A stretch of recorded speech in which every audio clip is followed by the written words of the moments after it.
sistem monarki feodal yang merupakan warisan dari sistem politik abad pertengahan itu sebetulnya dalam pengertian tertentu menganut sekularisme. Dalam arti memisahkan antara masalah agama dan masalah pemerintahan.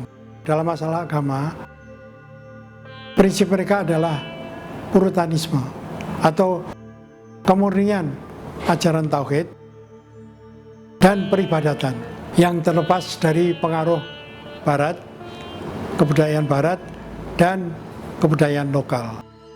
Tetapi di bidang keduniawian, di bidang material,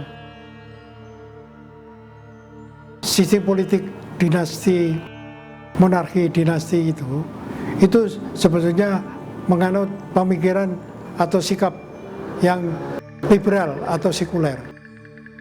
Sehingga konsekuensinya pertama adalah menerima ilmu pengetahuan, bahkan menyerap ilmu pengetahuan dan teknologi barat, dan tidak menolak kerjasama dengan barat, tetapi di bidang pembangunan dunia material.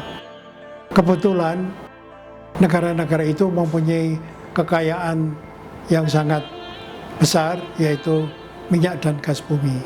Sehingga karena itu di bawah pemerintahan yang despotik, monarki, maka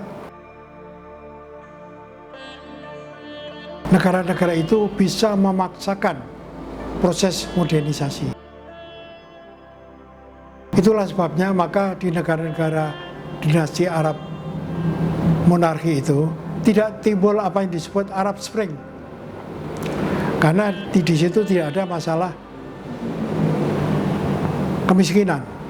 Bahkan yang terjadi adalah kemakmuran. Tapi negara-negara Arab ini sebetulnya mengandung dua kategori. Kategori yang pertama adalah kategori Saudi Arabia. Saudi Arabia sebetulnya adalah suatu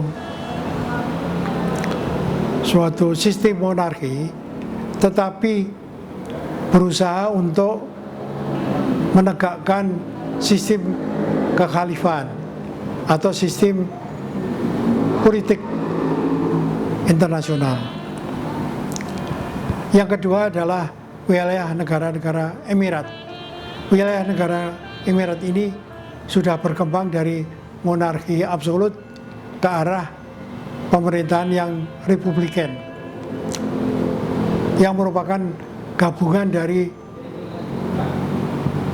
keamiran atau pemerintahan-pemerintahan yang berbasis suku yang dipimpin oleh para pemuka yang disebut amir.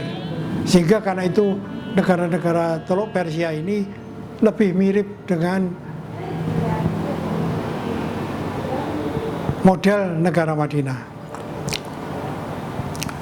Namun demikian, Saudi Arabia itu melakukan satu inovasi, yaitu menggalang persatuan kemakmuran di antara apa yang disebut negara-negara konferensi Islam yang dibentuk secara demokratis berdasarkan suatu hasil konferensi pada tahun 1976 yang didukung oleh lembaga yang disebut Islamic Development Bank atau Bank Pembangunan Islam, yang mengembangkan apa yang disebut sistem ekonomi Islam atau sistem ekonomi syariah yang didasarkan pada prinsip bagi hasil yang menjauhi perhitungan yang dianggap riba, yaitu dengan perhitungan bunga. Dan ternyata sistem ekonomi Islam ini berkembang pesat, antara lain juga karena bekerja sama dengan kekuatan ekonomi kapitalis dunia, sehingga tidak mendapatkan tentangan dan perolongan. Sementara itu di dalam negara-negara sosialisme Arab, itu negara-negara kapitalis Barat berusaha untuk mencari kelompok-kelompok oposisi dengan mendukung pemerintahan atau pemikiran-pemikiran yang bersifat puritanis, dan dengan membentuk kelompok oposisi yang menentang nasionalisme Arab dalam bentuk kelompok-kelompok yang disebut fundamentalisme. Dari segi keagamaan, Barat sudah tentu tidak menyetujui fundamentalisme, walaupun gagasan fundamentalisme itu sebetulnya adalah gagasan Barat di kalangan Kristen Protestan. Tapi untuk Islam mereka tidak menyetujui.